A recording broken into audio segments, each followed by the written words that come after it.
Okay, you saw that. So they're done, they're dusted, they're clean as they're going to be.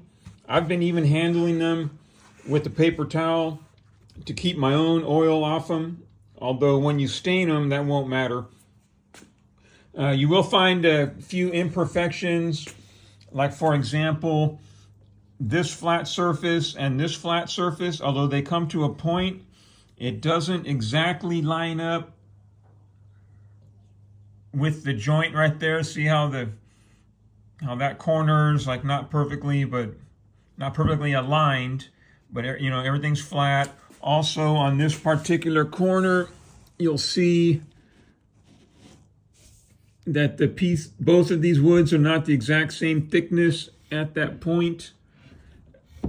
I chose just to leave it there, not to try and round it off or do anything else with it. In order to make this one match that one, it would cut away like right here.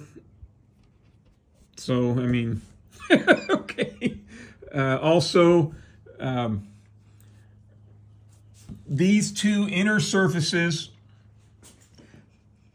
so this surface right here that's at an angle, and this one right here that's perpendicular to the glass. At no time did I take sandpaper to either of these two surfaces. So you will find, you can see the marks that the saw blade left right there.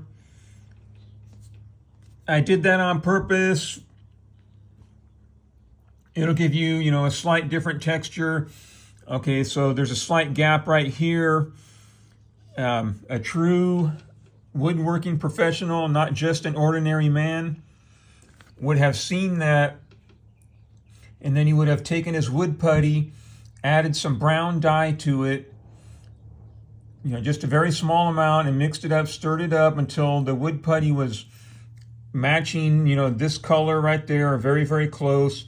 Then he would have got his putty knife and jammed it in there, let it dry for a day, and then sanded it. Then that would have been filled with putty about the same color. And then when you stained it, it would look real nice. Now someone who does this for a living, would do that, or, his equipment would have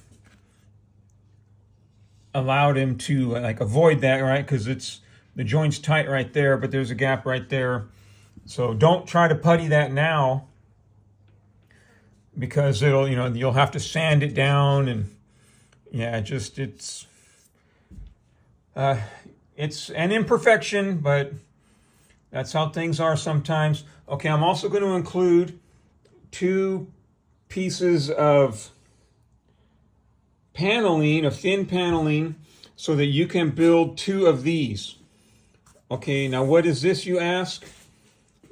It's a support stand for when you're making the frame. Okay, let me set this camera down and I'll show you what it does. When I made these frames, I built this, I have 2 of these, one for each frame, so that I could stain it and work on it without it laying on the table. So all you're going to do is the 2 pieces of paneling that I'm going to include, you're going to set those on your workbench, put my frame on there. Now, I'm going to include these chunks of wood so that you can test the stain. But in my opinion, these are too short.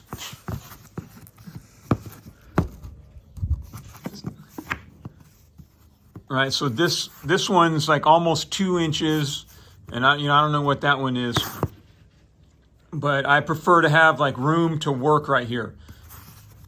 So these are too short, but I'll demonstrate real quick. Set the paneling down, put the frame on it, put some glue right there on one side, put that side down to the paneling, right? Put that right in there, and that.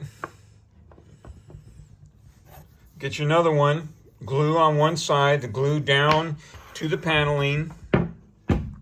Right, if you work quickly before the glue takes a strong set, again, glue on one side, glue down, and put that in there, do that 4 times. Get them nice in the corner. Let it set overnight for the glue to dry. And then when you come out the next day, you'll have a nice platform to work on so that you can do whatever you need to do with the frame, right? And these go in there where the glass. Okay, I'm going to get this thing boxed up. That's going to take a little bit. I got to do something. I'm going to shorten this box, and then the bubble wrap and the other things that I'm going to include with this shipment. So it'll probably take me 2 days to get this thing boxed up. Monday's a holiday anyway. All right, you have a good day, my friend.